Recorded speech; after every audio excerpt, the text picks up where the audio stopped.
Bom dia a todos, bem-vindos aos participantes do UIA 2021 Rio. E hoje a gente veio aqui no portfólio de acústica e design da Saint-Gobain, um tema muito interessante. Antes de mais nada, eu gostaria de me apresentar. Eu sou a arquiteta Mônica Campino, sou gerente de especificação na Saint-Gobain e sou graduada pela Universidade Mackenzie, fiz um MBA em Administração e Marketing na USP, e toda a minha carreira praticamente, além de escritórios de arquitetura, de grandes escritórios, foram desenvolvidas na área de indústria voltada para a construção civil. A Saint-Gobain, atualmente, nós fazemos do portfólio de produtos para construção civil, né, para a construção da Saint-Gobain, e hoje a gente vai falar especificamente em algumas linhas de produto, além dessas marcas que vocês estão vendo aí, de produtos focados na área de acústica e design, né? Lembrando que a Saint-Gobain é uma das 100 empresas mais inovadoras do mundo e de a cada 4 produtos da Saint-Gobain foi desenvolvido nos últimos 5 anos. Existe um desenvolvimento em pesquisa muito forte, em torno de 450 milhões de euros, né? Então, ela é uma empresa muito bem conceituada no mercado, tem aí 3.700 colaboradores, centros de pesquisa, 8 centros de pesquisa espalhados pelo mundo, atua em quase 900 projetos e tem 380 patentes registradas a cada ano. E hoje a gente vai falar sobre neuroarquitetura, que é o impacto do ambiente no bem-estar das pessoas. É um tema fascinante que a gente já abordou de outras vezes e que a gente escolheu como um dos principais temas que a gente já abordou para falar aqui durante a UIA para vocês. E as nossas convidadas são a arquiteta Priscila Bank, que é certificada na Neuroscience and Architecture, Design e Urbanismo, da New School, Estados Unidos, e fundadora da Academia Brasileira de Neurociência e Arquitetura. Ela é arquiteta, pós-graduada em Arquitetura de Interiores e em Neurociência e Comportamento, consultora internacional de qualidade em escritórios, e ela é a única profissional no Brasil com a certificação Quality Office Consultant. Também temos a Gabi Sartori, que ela é fundadora da NeuroArc, né, que é a Academia Brasileira de Neurociência e Arquitetura, e ela é design e urbanista pela New School Estados Unidos, formada em arquitetura e urbanismo e também em rádio e TV, pós-graduada em arquitetura comercial pelo Senac e sócia no escritório Sartori Design. E aí, agora, vocês vão ouvir aí uma palestra fascinante aí das nossas convidadas. Pode iniciar, meninas. Obrigada. Obrigada, Mônica. A gente queria começar também agradecendo aqui o convite, a Mônica, toda a equipe da Saint-Gobain. Para nós é uma honra estar participando, trazendo um pouquinho desse assunto que a gente é tão apaixonada, que é a neurociência aplicada à arquitetura, ou popularmente conhecido como neuroarquitetura, neste momento, neste evento, né, o Congresso Mundial de Arquitetos. Para nós realmente é um grande privilégio estar aqui. E daí, para a gente começar esse assunto, Gabi e eu estamos juntas, mas a gente estruturou uma apresentação para vocês, e eu vou começar com ela, e daí depois Gabi entra a partir da segunda parte da palestra. E a nossa ideia aqui é a gente dividir com vocês um pouquinho o que é este assunto, né? Eu não sei se você já ouviu falar. Popularmente, aqui no Brasil, a gente tem chamado de neuroarquitetura, mas se a gente vai buscar estudos mais profundos, a gente chega à conclusão que a gente está falando de algo complexo, algo que envolve duas ciências, na verdade. A gente está falando em neurociência e a gente está falando em arquitetura, em design ou em urbanismo. E no momento que a gente une essas duas ciências em um único estudo, a gente começa a ter mais clareza sobre por quê e como a gente realmente é impactado pelos ambientes físicos. Então, aquela sensação, aquela experiência que talvez cada um aqui de nós já teve, em talvez ir num lugar e se sentir tão bem, querer ficar naquele lugar, ou outros espaços que às vezes a gente frequenta e que são espaços onde a gente não se sente bem, né? Onde tem alguma coisa que nos deixa desconfortável, que faz com que a gente queira ir embora, sair desse espaço.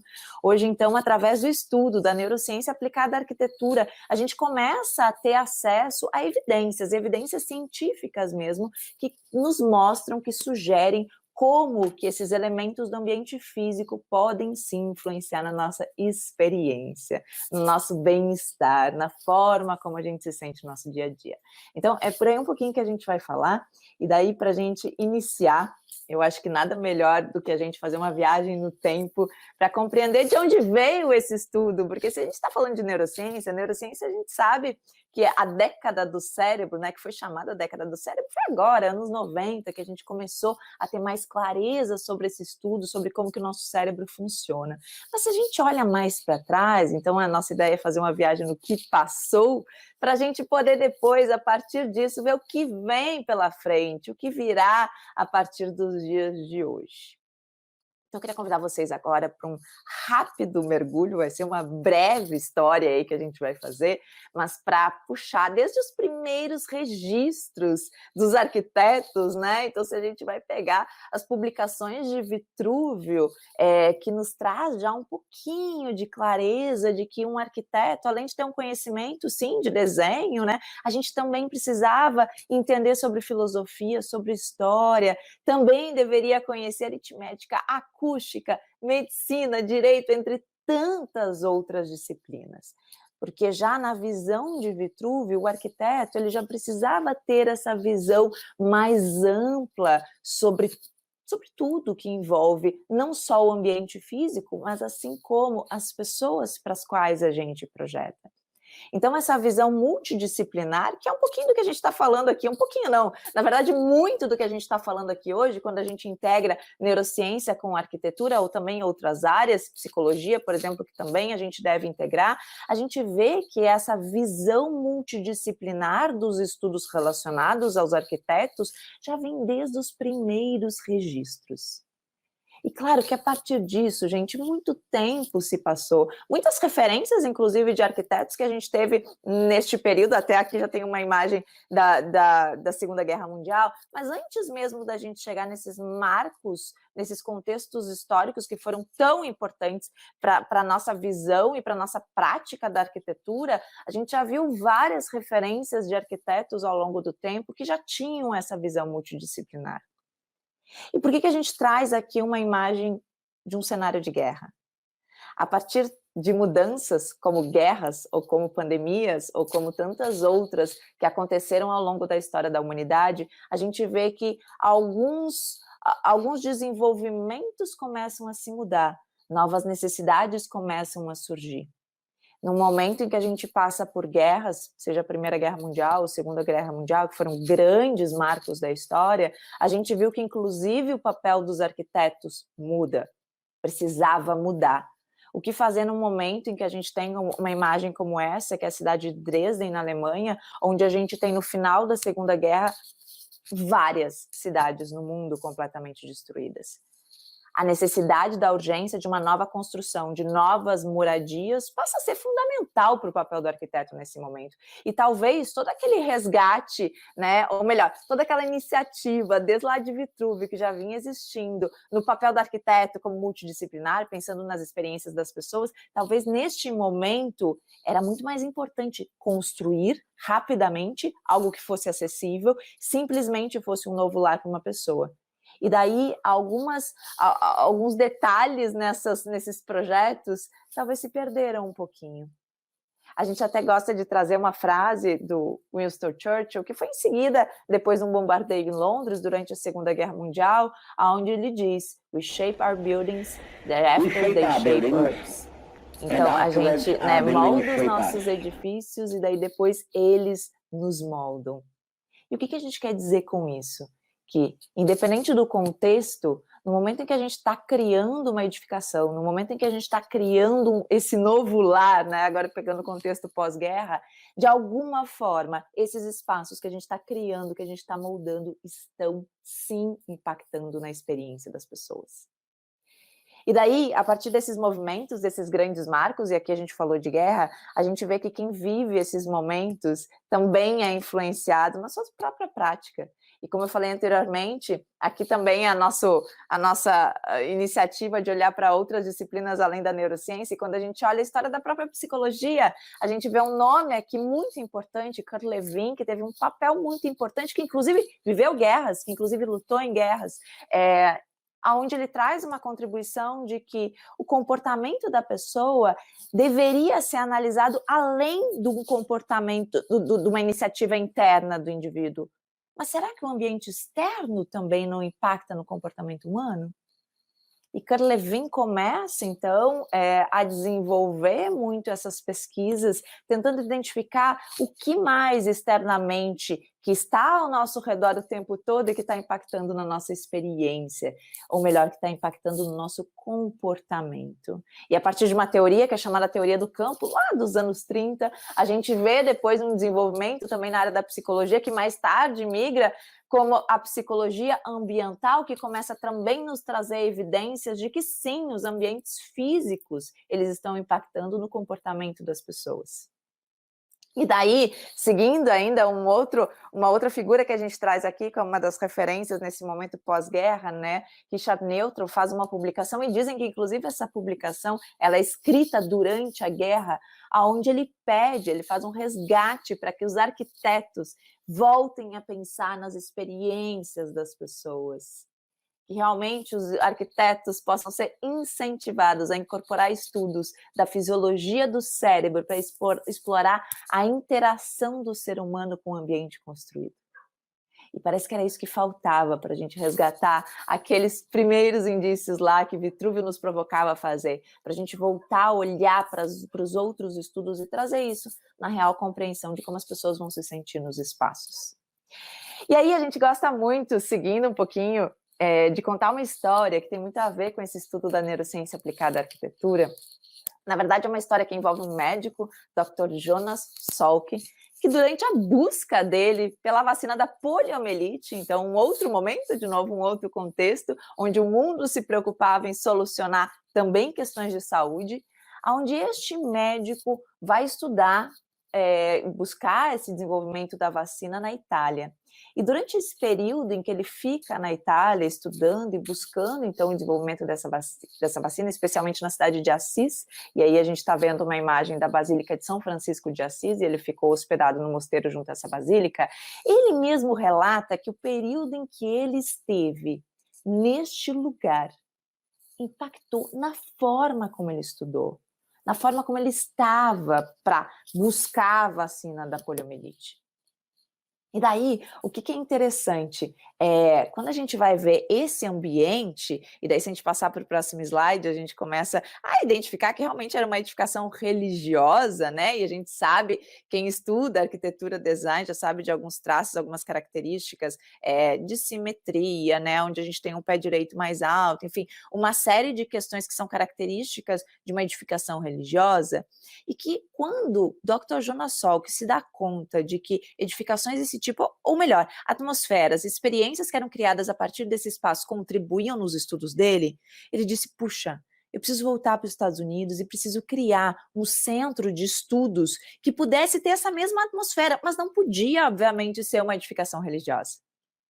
E aí que surge, então, quando ele volta para os Estados Unidos, e daí já junto de um outro arquiteto, que a gente está vendo aqui na imagem, Louis Kahn, eles juntos vão buscar um estudo, um projeto, na verdade, para um centro de pesquisa na Califórnia, na região de San Diego. É aí que, então, surge o projeto do Salk Institute, o Instituto Salk. E quando a gente olha a imagem dessa basílica, né, e vamos lembrar que o Dr. Jonas Salk queria uma experiência que fosse semelhante a essa, mas para os americanos, né, para os pesquisadores americanos nos Estados Unidos, quando ele volta, então, com esta demanda para Louis Kahn faz um projeto, e daí eu queria passar algumas imagens aí para vocês, que é este lugar.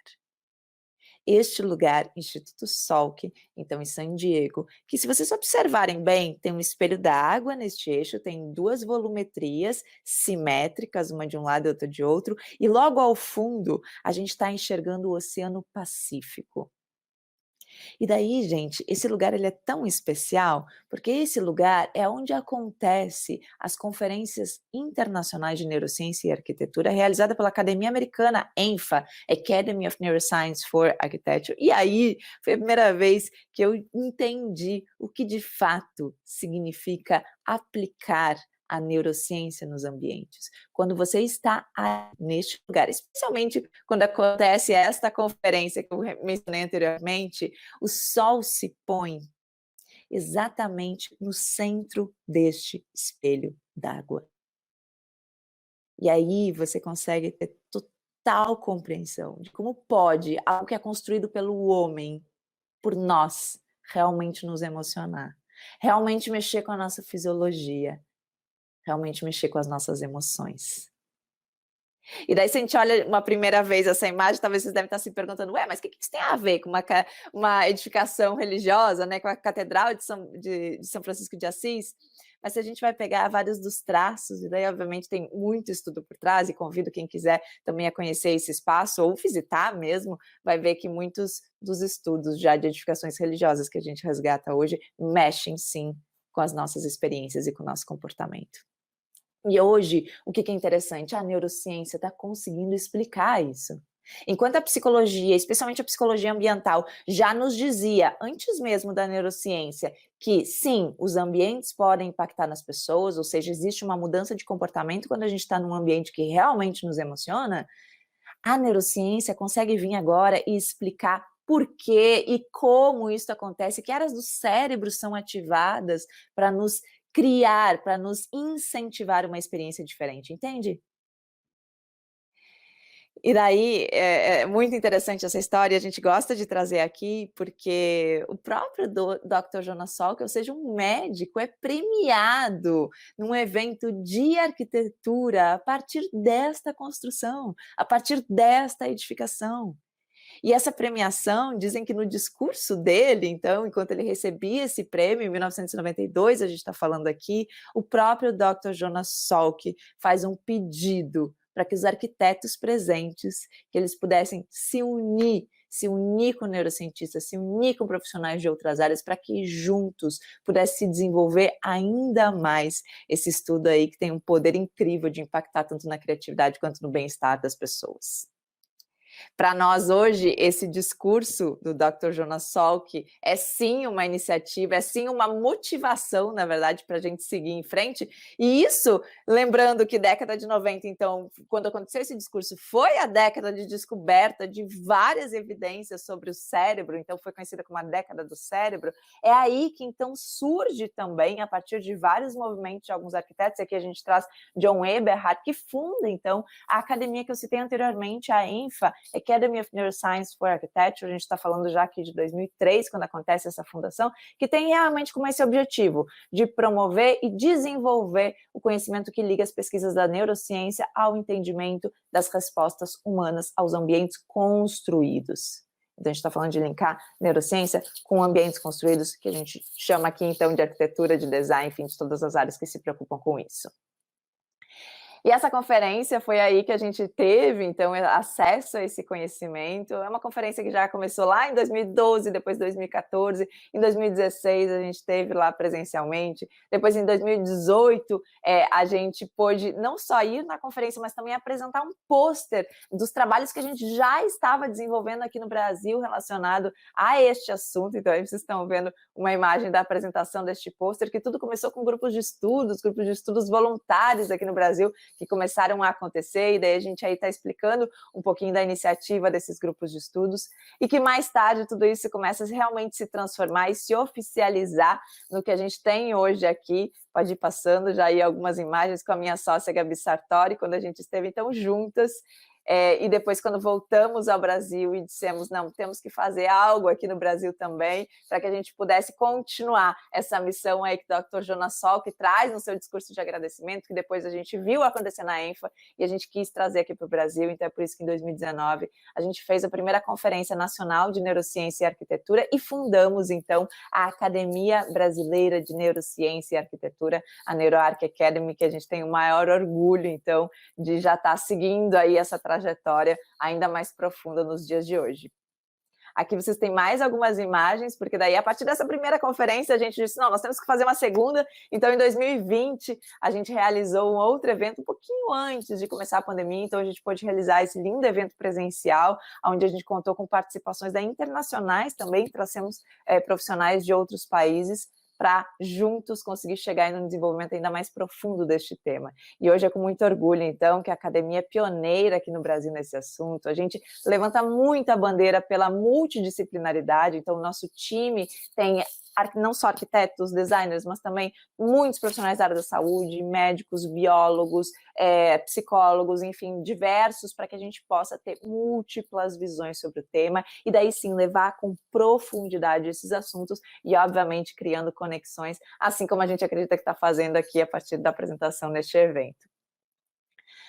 Bom, fizemos essa intro toda, mas a Mônica já tinha nos apresentado anteriormente, então eu sou a Priscila Benck, não vou me estender muito na apresentação, porque agora nós vamos direto ao conteúdo, mas a minha formação inicial é em arquitetura e venho estudando neurociência e outras áreas para poder contribuir com esse estudo, assim como Gabi, que depois vai também se apresentar um pouquinho melhor, também vem da área da arquitetura e hoje mergulha apaixonada também neste tema. E aí, gente, só indo adiante um pouquinho, outras iniciativas que a gente tem, então eu falei da conferência, a gente também tem programa de formação continuada, onde as pessoas que querem se dedicar a esse tema realmente mergulham no assunto, e a gente tem hoje o primeiro laboratório brasileiro de neurociência e arquitetura, o NeuroArc Lab, assim como outras iniciativas e uma plataforma de conteúdos, que daí no final a gente também vai falar um pouquinho mais para vocês. Muitos conteúdos também gratuitos que a gente já convida que vocês possam estar nos seguindo a partir deste evento, para que a gente continue conectados. E aí, fazendo um fechamento, então, dessa primeira parte, para a Gabi já seguir, só recapitulando uma linha do tempo, se a gente vai avaliar, então, a questão da multidisciplinaridade, que é tão importante para esse estudo, que a gente já vê lá, né, a gente está falando de século I a.C., com o Vitrúvio já incentivando a gente nessa visão multidisciplinar. Depois a gente tem alguns momentos, fizeram parte da história da humanidade, entre eles as guerras, que modificaram um pouquinho aí esse papel, essa visão do arquiteto, mas que depois, a partir agora dos dias de hoje, principalmente o desenvolvimento dos estudos do cérebro, nos possibilitam novamente resgatar essa multidisciplinaridade e essa vontade de criar ambientes físicos que realmente possam impactar no bem-estar das pessoas. Então, a partir daí veio a fundação da Academia Americana e depois a fundação da Academia no Brasil, então, que se dedica a trabalhar sobre neurociência e arquitetura. Então, nos dias de hoje, entre os desafios, entre eles a pandemia que todos estamos vivendo, né? Eu queria já passar para a Gabi para a gente ir um pouquinho para a prática, como é que, a partir de agora, nesses novos desafios que estão surgindo, como é que a gente pode trazer esse assunto aí na nossa prática profissional? Gabi, fique à vontade. Obrigada, Pri. É um prazer estar aqui com vocês.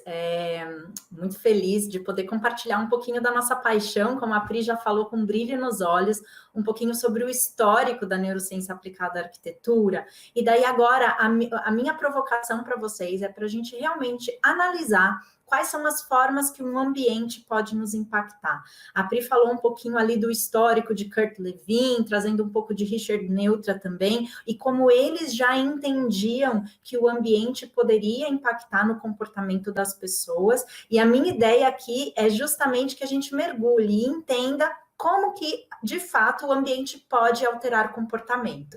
E é por isso que eu vou compartilhar, então, um vídeo com vocês para a gente analisar isso na prática.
Então, como a gente pôde ver na prática, a intervenção do espaço, através ali do que foi feito com a ação da Volkswagen naquela estação de metrô. E aqui eu já trago um outro exemplo, que é de outros séculos, para a gente ver que realmente esse conhecimento sobre o comportamento humano era algo, de fato, muito importante para outras gerações que não as nossas, e como eles colocavam isso em prática nas suas edificações.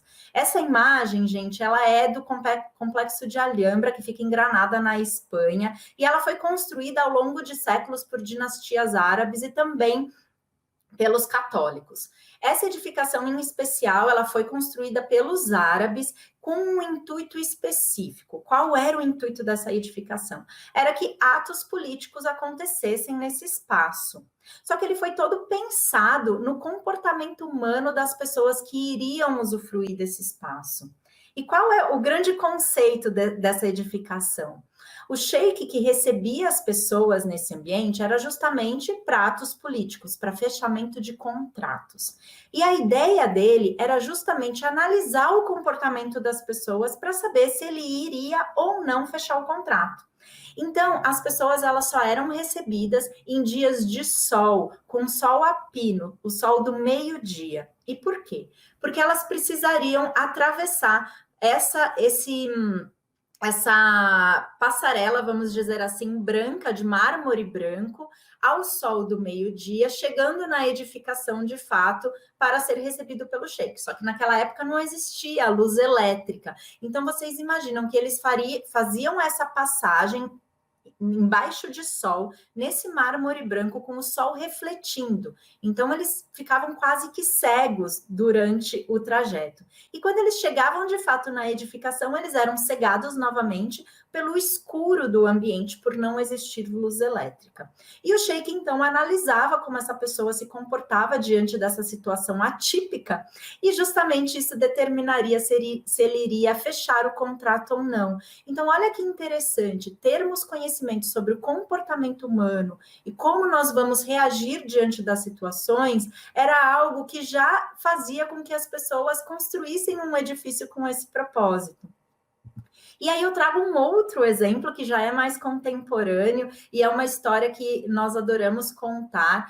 Eu ouvi essa história do arquiteto que fez esse projeto, é um projeto de uma delegacia, e o arquiteto é o americano Scott Wyatt, ele é um dos fundadores do escritório NBBJ, nos Estados Unidos, só que o início da carreira dele, ele iniciou fora dos Estados Unidos. Ele teve um grande desenvolvimento na sua carreira no Irã, e quando ele voltou para os Estados Unidos, ele já voltou com uma imagem da arquitetura mais ampliada, mais multidisciplinar. Só que, como todo arquiteto em início de carreira, quando ele chegou nos Estados Unidos, ele foi procurado, então, a desenvolver um projeto de uma delegacia de polícia, e como todo bom arquiteto em início de carreira, ele fez lá a sua pesquisa sobre o que aquele ambiente precisaria ter e qual seria o programa da delegacia.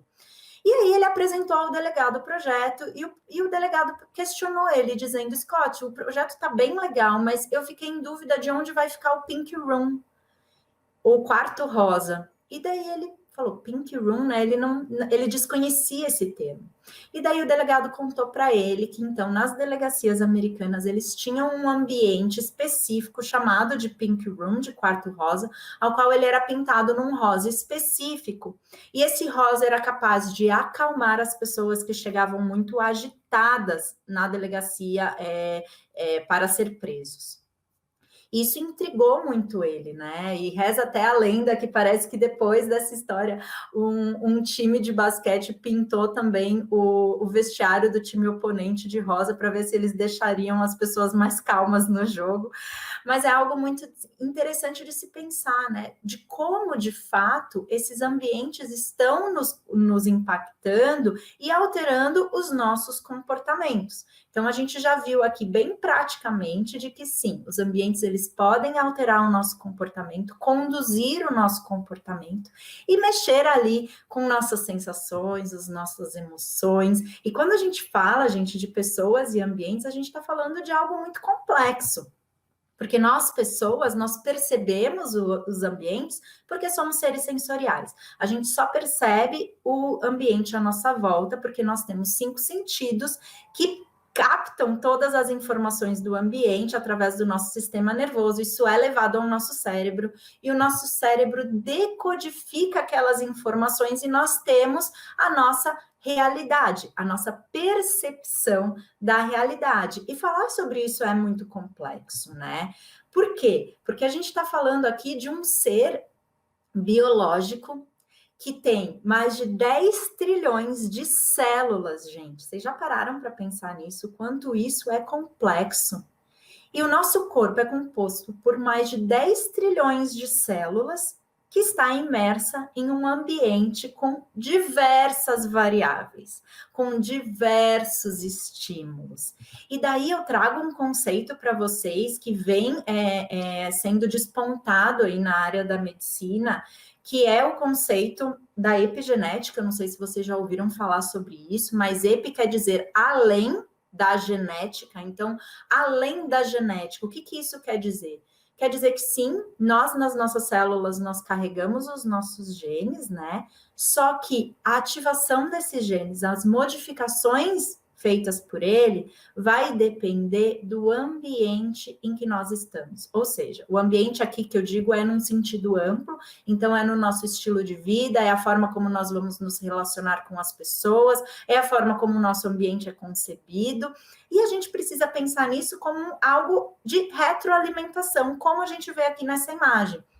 Então, a gente vê que do lado esquerdo a gente tem uma pessoa saudável que reflete justamente o ambiente em que ela vive. E do outro lado, o contrário, né? Uma pessoa que já é provavelmente mais sedentária, mais obesa, que também está refletindo o ambiente em que ela vive. E estarmos imersos nesses ambientes está determinando os nossos comportamentos, a forma como nós realizamos os nossos hábitos, e isso vai influenciar com certeza na nossa saúde. E quando a gente fala sobre epigenética, eu trago aqui um dos precursores da área, que foi Bruce Lipton, que ele é um biólogo, e o que eles identificaram em laboratório, quando eles estavam trabalhando com células individuais, que a forma como aquela célula ia se desenvolver com qualidade de vida, dependia do ambiente em que ela estava imersa. Então, se o ambiente não era propenso, ela não ia se desenvolver de forma satisfatória. Então, por isso que eu trago, porque é complexo. A gente estava falando ali de uma célula, e quando a gente fala, então, de mais de 10 trilhões de células que compõem o nosso corpo e que está imerso em um ambiente com vários componentes, é para a gente analisar realmente a complexidade disso e como a gente carrega essas informações, né? Como o nosso corpo carrega essas informações através das nossas células. E um grande teórico nesse assunto é o arquiteto Juhani Pallasmaa. Ele é um arquiteto finlandês. Ele escreveu esse livro que eu indico a todos que leiam, que é um livro realmente transformador para a arquitetura, que se chama Os Olhos da Pele, ao qual ele traz justamente de que o nosso corpo humano, ele tem uma memória tátil. Ou seja, ele carrega informações que vão nos dar ali pistas das nossas memórias ancestrais. E ele diz inclusive que os nossos ancestrais, eles construíam as suas habitações através dessa memória tátil vindas de outras gerações. Então era quase que um conhecimento inato dessas pessoas, que eles construíam uma habitação com um conhecimento sem ter sido passado de geração a geração pela fala, mas simplesmente pela memória tátil deles, né? E o quanto a questão das sensações, do que é sensorial para a gente é importante, né? E daí, só para contextualizar um pouquinho do que o Juhani Pallasmaa traz no livro, hoje já existem pesquisas que foram feitas nesse sentido, justamente para entender o que nós carregamos como memória através da nossa biologia, que é um pouco do que a epigenética também diz, né? Que a gente pode sim passar informações de geração para geração. E esse estudo em específico que eu trago aqui para vocês foi desenvolvido pela Emory University, e eles fizeram esse estudo com ratos. Então, qual era o objetivo do estudo? Era justamente saber se eventos traumáticos poderiam ser passados de gerações para gerações.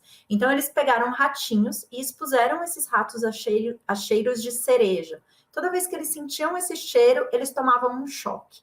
Sentiam um cheiro, tomavam um choque. Então, eles tiveram aí um evento traumático através do cheiro de cereja.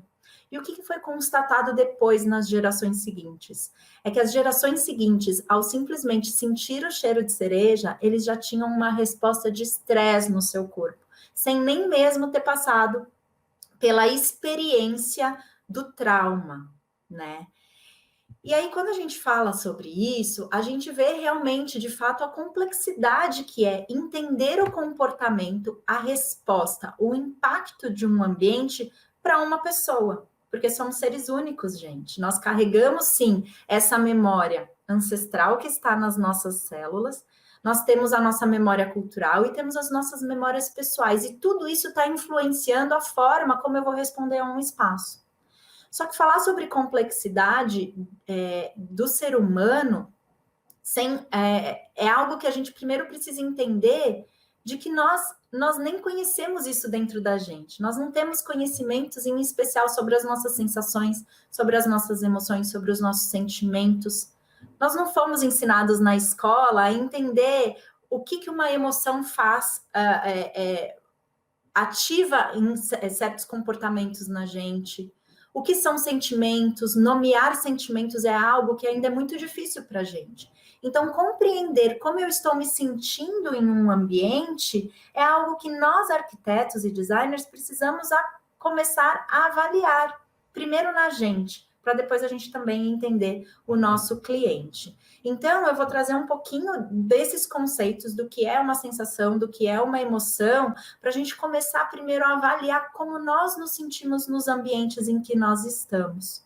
A sensação, gente, ela é feita, então, através dos nossos sentidos, por estímulos internos ou externos. A sensação é a nossa fisiologia, como nós sentimos aquele estímulo no nosso corpo. Então, estou passando por uma situação difícil e eu tenho uma sensação, aquele frio na barriga, né? Ou uma sensação de tato, eu estou aqui tateando uma parede com um relevo e eu sinto isso através do tato dos meus dedos, né? E quando a gente fala, então, de emoção, ela é feita a partir desses estímulos externos também, e elas nos preparam para a ação, é algo inconsciente. Então, eu recebo esse estímulo, eu tenho a sensação no meu corpo, e aquilo vai me preparar para a ação. E olha que interessante, a etimologia da palavra emoção, ela deriva da palavra latina ex movere, que significa mover para fora. E a emoção dentro do nosso sistema de sobrevivência é algo que é extremamente importante, porque é ela que vai nos colocar para agir. É a emoção que vai mexer com a gente para a gente simplesmente ter alguma ação de fuga, de nos esconder, de falar alguma coisa que a gente às vezes nem para pensar no que estamos falando, né? São aquelas ações inconscientes. E o grande pesquisador sobre a questão das emoções é o psicólogo Paul Ekman, ele é quase como o papa das emoções. Nas suas pesquisas, ele identificou que nós, como seres humanos, nós temos 7 emoções universais. E o que quer dizer isso? Que qualquer pessoa no mundo, elas vão conseguir reconhecer essas emoções no outro. Então, isso não são emoções que não são ensinadas. Elas são simplesmente da nossa raça humana mesmo. E como que ele descobriu isso? Ele foi para uma ilha na década de 60, uma ilha que não tinha acesso a nenhuma tecnologia, a nenhuma civilização. Ele não falava a mesma língua que essas pessoas, mas ele identificou, então, no momento que ele ficou imerso naquela ilha com aquelas pessoas, que elas conseguiam, então, reconhecer essas 7 emoções, né? De tristeza, de raiva, de felicidade, de nojo, de medo, de surpresa. Então, essas emoções, elas são universais e nós conseguimos passar isso para as outras pessoas através das nossas expressões. Só que, às vezes, a gente nem sabe sobre isso, né? A gente não tem conhecimento. E ter conhecimento sobre as emoções pode garantir, primeiro, como eu me sinto nesse ambiente. Como esse ambiente está me fazendo me comportar diante de algumas situações, né? E aí um outro teórico maravilhoso na área da neurociência é Antônio Damasio, um neurocientista português, que vai um pouco além da questão das emoções. Ele nos diz, então, que os sentimentos são as emoções conscientes. Então, a partir do momento que a gente começa a ter consciência sobre as nossas emoções, elas passam a ser sentimentos. Nós estamos conscientes do que nós estamos sentindo. Então, a gente tem primeiro a nossa sensação, através dos nossos sentidos, que disparam emoções que nos levam à ação. Quando a gente começa a racionalizar isso, a ter a percepção dessas sensações e dessas emoções, nós vamos interpretar esses estímulos pelo nosso cérebro e a gente pode começar a nomear isso através dos nossos sentimentos. Então, e daí é bem aqui o que o Damasio fala, né, que os nossos sentimentos, elas são experiências mentais e por definições conscientes, né, então do contrário a gente não teria conhecimento direto sobre eles, e essas experiências que nós passamos de sentimento, ela pode ser caracterizada como boa, ruim ou neutra, né, então quando a gente fala, não tive um sentimento legal, eu tô triste, eu tô feliz, um sentimento bom, a gente já começa a entender das nossas valências com relação aos nossos sentimentos. Mas por que eu estou falando sobre isso, gente? Por que falar sobre sensações, sobre as nossas percepções, sobre as nossas emoções, os nossos sentimentos é importante para os nossos ambientes? Aí eu vou resgatar o que a Pri falou lá no início, que com a frase do Winston Churchill, que nós moldamos os nossos edifícios e depois disso os nossos edifícios nos moldam. E aí eu vou desmembrar isso através de um gráfico, justamente para entender o porquê que é importante a gente saber sobre as nossas emoções e sentimentos. O espaço em que nós estamos, o ambiente em que nós estamos, ele gera experiências, né? Nós temos experiências nos ambientes físicos, sejam eles naturais ou os ambientes construídos pelos homens. E essas experiências, elas estão disparando ali emoções e sentimentos dentro de nós, que está trazendo para a gente uma resposta fisiológica. E dependendo da emoção, gente, que essas experiências geram na gente, se é uma emoção muito forte, a emoção ela é quase uma cola, é ela que vai gerar memória. E quando ela é muito forte, ela gera memórias ali de longo prazo. E essas memórias, né, a gente pode até chamar de repertório, é o repertório que a gente tem. Né? Essa memória está gerando de novo num ciclo de retroalimentações mais emoções e mais sentimentos. Só que essa memória, esse repertório é o que vai gerar novos espaços, né? A gente brinca, não reinventamos a roda, a gente está aqui sempre construindo novos ambientes através do repertório que nós temos. E daí o repertório de vida, de experiências, de momentos especiais que nós tivemos, que geraram memórias ali positivas, né, em toda a nossa infância, por toda a nossa trajetória de vida. E essa memória, então, cria um novo espaço. E é por isso que é importante a gente falar sobre emoções e sentimentos dentro dos ambientes, porque ela está gerando ali nas pessoas memórias. E se a gente for a fundo na questão da memória, eu trago uma outra referência incrível, que é do pesquisador Mike Wyking, ele é presidente do Happiness Research Institute, e ele escreveu esse livro justamente sobre a arte de criar memórias felizes. E olha que legal, ele fala sobre 8 ingredientes para criar memórias felizes, e um deles tem tudo a ver com o ambiente em que nós estamos, que é a questão do ser multissensorial. Ele diz nesse livro que 62% das memórias felizes estão relacionadas a experiências multissensoriais. E o que quer dizer isso, gente? Os nossos ambientes, eles têm ali todos os elementos possíveis para gerar experiências felizes e criar memórias para as pessoas. E daí, né, voltando para a Damásio, vamos falar de memórias de valência positiva, vamos criar nas pessoas memórias felizes através dos nossos ambientes. E daí aqui eu trago alguns exemplos que a Mônica gentilmente nos cedeu do portfólio da Saint-Gobain, de espaços que tem essa questão do multissensorial, né, de vários estímulos sendo colocados ali, além da questão do visual. A nossa bandeira aqui é que a gente comece a enxergar uma arquitetura invisível, que vá além da nossa visão, além dos nossos olhos, que a gente consiga utilizar os outros sentidos que o nosso corpo tão sabiamente foi moldando ao longo da nossa evolução. Então, alguns exemplos aqui, né? Aqui muito do conceito da biofilia, então nos reconectando com a nossa memória ancestral, trazendo formas que a natureza gentilmente nos cede todos os dias. Muito provavelmente esses elementos naturais têm cheiros, né? Em alguns, dependendo de alguns ambientes, pode nos trazer alguns sons relacionados à natureza, né? E tudo que a multissensorialidade nos proporciona através de ambientes ricos em sensações, né? De memórias que talvez estão ali enrustidas na nossa infância, de um sofá com uma pessoa tocando um violão, o quanto isso pode ser positivo e gerar experiências positivas através dos espaços. Né, aqui mais uma imagem também que a Mônica gentilmente nos cedeu para falarmos sobre a multissensorialidade.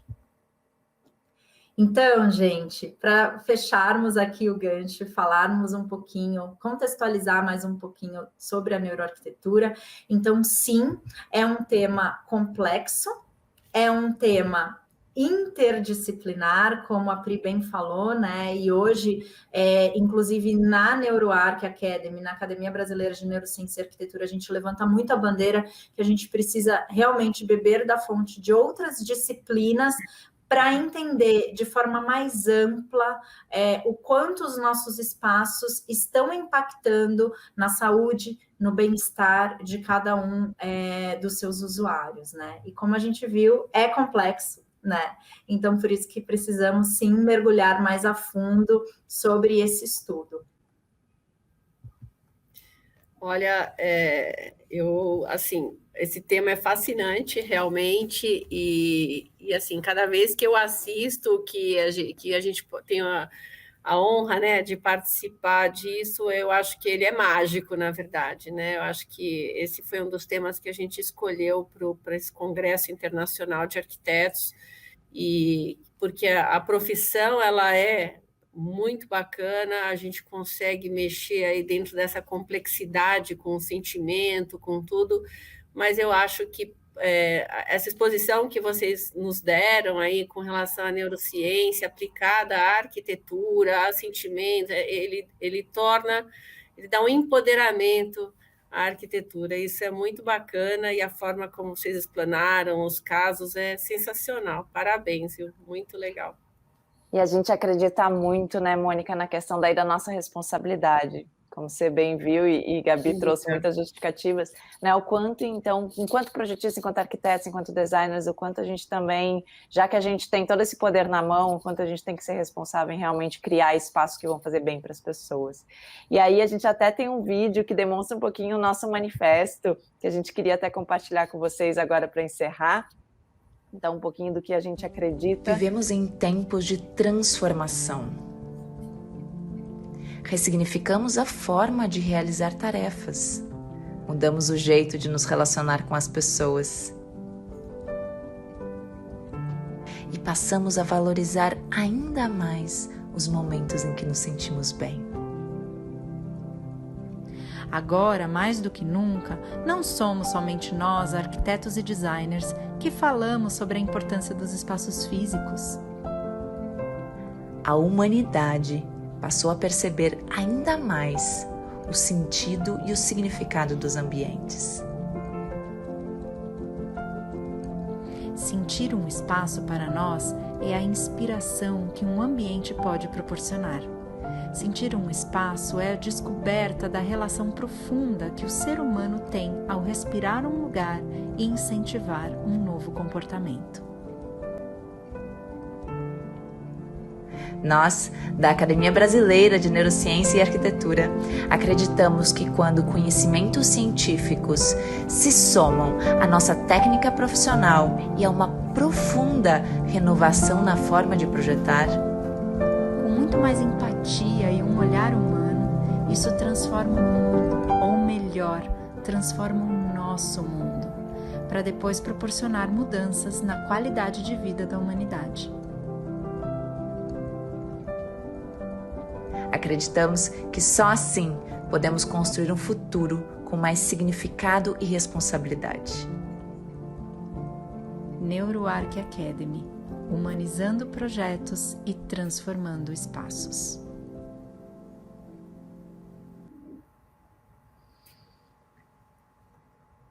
Bom, gente, já estamos chegando aí no finalzinho. Como a gente falou, né, Gabi? A gente levanta muitas bandeiras aqui. E ter a oportunidade de estar nesse congresso, a convite da Saint-Gobain, a gente levanta aqui a bandeira para que a gente se una e que juntos realmente a gente possa criar e desenvolver em ambientes mais saudáveis, mais humanos. Não só para o nosso país, mas para todo o nosso mundo, especialmente nesse momento que tanto precisa, né? E convidamos vocês, quem se identificou com a gente, que puder estar conosco, a gente tem várias iniciativas, como a gente falou. Uma delas se chama NeuroArc Membership, é uma plataforma de conteúdos, então, assim como este conteúdo, quem quiser saber um pouquinho mais, conhecer outros, se aprofundar mesmo nesses conteúdos, então a gente reuniu tudo numa plataforma digital, onde você pode ter acesso a qualquer momento, de qualquer lugar, a vídeos, a cursos, a podcasts, enfim, uma série de conteúdos que a gente, então, construiu com muito carinho, assim como os nossos parceiros que também estão lá. E aqui tem uma condição muito especial para você experimentar por 7 dias, então a gente convida que quem tiver interesse, que possa acessar o nosso site, acho que no próximo slide vai aparecer ali, neuro.arc.br/membership, e nos colocamos à disposição. Eu acho que na sequência também tem os nossos contatos. Qualquer dúvida, estamos à disposição aí para responder e para a gente continuar aí nessa corrente multidisciplinar. Então, muito obrigada mais uma vez, Mônica, pelo convite, a toda a equipe do Congresso também. Eu, em nome da Saint-Gobain, a gente agradece demais. O tema de vocês é fascinante e vocês expõem de uma forma muito bacana, dando exemplos sensacionais e, com certeza, dá vontade da gente seguir e cada vez mais se inteirar sobre o assunto, porque eu acho que isso é bom para a vida, né? Independente de qualquer coisa. Muito obrigada aí para a Gabi, para a Priscila, muito obrigada aí pela apresentação de vocês. Eu que quero agradecer, também quero, Mônica, agradecer o carinho de vocês e esse convite. E eu acho que a grande questão aqui, né, que é um dos nossos propósitos, é nós, como projetistas, a gente entender a nossa responsabilidade. Porque a partir de uma decisão de projeto, eu vou de fato impactar no bem-estar do usuário. E isso muda, né? Muda a forma como a gente projeta, muda a forma como nós olhamos para os nossos usuários. E isso, de fato, é um conhecimento transformador. E era só um pouquinho disso que a gente queria passar aqui para vocês, o quanto ainda temos a trilhar, né? Para a compreensão mesmo do ser humano. Muito Exatamente. Muito obrigada, gente. Até a próxima e com certeza a gente vai marcar outros, porque esse tema é inesgotável, né? Sempre tem muita coisa. Casos, então com certeza a gente vai ter diversas oportunidades futuras aí para dar sequência no assunto. Muito obrigada. Obrigada a nós, gente.